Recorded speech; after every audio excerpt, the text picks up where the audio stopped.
ठीक। अब मानो कि हमारे पास इलेक्ट्रॉन, हमने इलेक्ट्रोमैग्नेटिक रेडिएशन दिया, इलेक्ट्रॉन लेट्स से ये n1 है, ये n2 है, एक में भी n है, 1 2 3 एक में भी n1, हमें इससे कोई दिक्कत नहीं है। अच्छा मुझे इतना बताओ कि nth ऑर्बिट के लिए हम लोगों ने एनर्जी का फॉर्मूला क्या देखा था?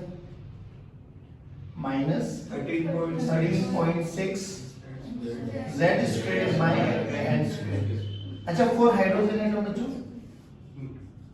For hydrogen 13.6 perfect, for hydrogen atom z equals to 1, ठीक है।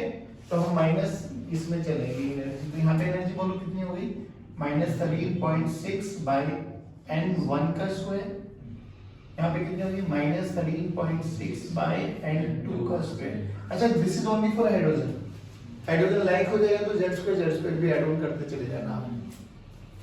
अब जब यहाँ से ये एक्साइट हुआ तो ऑब्वियसली डी एक्साइट होगा, तो डी एक्साइट होगा तो ये एनर्जी को एमिट आउट करेगा। कितनी एनर्जी निकालेगा? जो इन दोनों का डिफरेंस होगा, है ना। डिफरेंस निकालो जल्दी। तो delta E final minus E initial -13.6 by n2 का स्क्वायर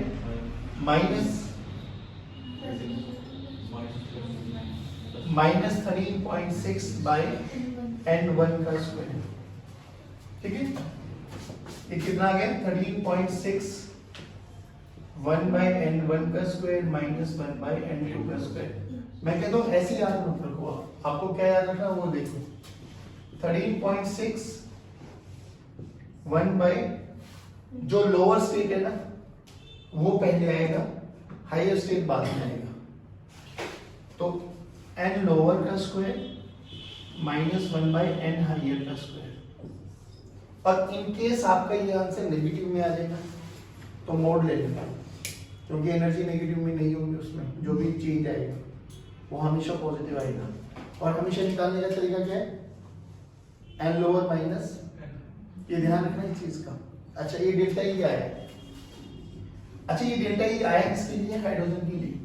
हाइड्रोजन लाइक एटम के लिए बात करेंगे तो 13.6 z² आ जाएगा, लिख देते हैं अपन। हाइड्रोजन लाइक के लिए बोलो,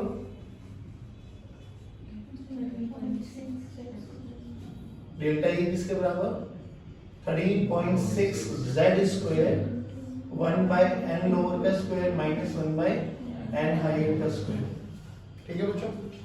अच्छा मुझे कल हम जब वो बात कर रहे थे कि लैम्डा निकालना, वेवलेंथ निकालनी होती थी, फ्रीक्वेंसी निकालना, फ्रीक्वेंसी भी निकाल सकता हूं, बोलो कैसे? hf, e को hf लिख दो, h से डिवाइड कर दो, और लैम्डा निकालना है तो hc बाय लैम्डा लिख सकता हूं ना। e को, हाँ e को क्या लिख सकते हैं? h into f भी लिख सकते हैं, और hc बाय लैम्डा।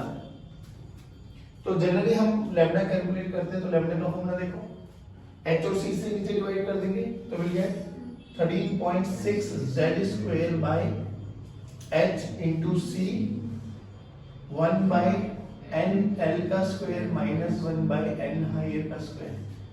इसको हम एक कांस्टेंट टर्म से रिप्रेजेंट करते हैं जिसको बोलते हैं रिडबर्ग कांस्टेंट, कैपिटल R। तो 1 बाय लैम्डा देखो, r z² 1 बाय nl का स्क्वायर -1 बाय n का स्क्वायर, ठीक है। ये फॉर्मूला आपको याद रखना है, नहीं है समझ में? Sure done. ये बहुत जनरल फॉर्मूला है, इसका यूज करते हैं हम लोग। अब सोचो कल हम बात कर रहे थे कि जब भी आपको सीरीज याद करनी है तो फॉर्मूला क्या था? लो बीपी बीपी,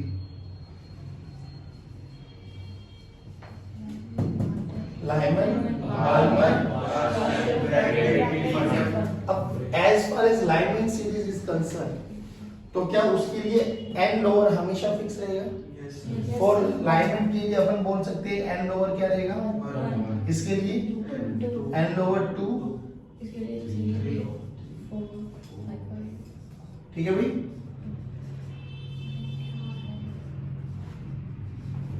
बाकी n हायर, n हायर नहीं सुन n higher 2 3 4 up to infinity, n higher 3 4 5 up to infinity, 4 5 6 up to infinity। अच्छा for first member of Lyman series wavelength बोलो, ये तो फिक्स है 2। For last member of Lyman series infinity. नहीं ऐसा समझो, पक्की बात। आप सुनो, आपके पास ना बहुत फेमस क्वेश्चन आते हैं, कैसे होंगे वो सुनना, कि आपको ऐसे स्पेक्ट्रल लाइंस दे देंगे वो, और यहाँ सबकी एनर्जीज लिखी रहेगी, ठीक है, 0 -2.58 10 point may be any energy, हमें इससे कोई लेना देना नहीं। और वो ट्रांजिशन ऐसे दिखाएंगे, एक ट्रांजिशन का नाम दे देंगे, यहाँ से यहाँ ट्रांजिशन का नाम दे दिया अभी C D E and maximum, कुछ भी कर देगा वो। हाँ पहले ये तो इसका मतलब समझे आप लोग क्या है, कि जब वो dxi हुआ है यहाँ से यहाँ, तो इसने इतनी एनर्जी, कितनी एनर्जी जो इनका डिफरेंस है वो दिया होगा, ठीक। अब क्वेश्चन सुनो कैसे आते हैं। अभी एक छोटा सा क्वेश्चन करके दिखा देता हूँ आपको। मान लो ये 0 मान लो, ये 1, ये -2, ये -3, ऐसे मान लिया नहीं कुछ भी, सब इलेक्ट्रॉन वोल्ट्स में एनर्जी। हमसे बोला गया यहाँ से एक वेवलेंथ दिया लैम्डा इन एंगस्ट्रॉम में दिया है, लैम्डा इन एंगस्ट्रॉम में दिया। अब खुद बताओ मुझे, अगर लैम्डा इन एंगस्ट्रॉम में दिया है तो क्या मैं इंसिडेंट एनर्जी निकाल सकता हूँ? बोल कैसे? 12400 बाय लैम्डा इन एंगस्ट्रॉम। मान लो 12400 बाय लैम्डा इन एंगस्ट्रॉम आया 1 इलेक्ट्रॉन वोल्ट। कितना आया?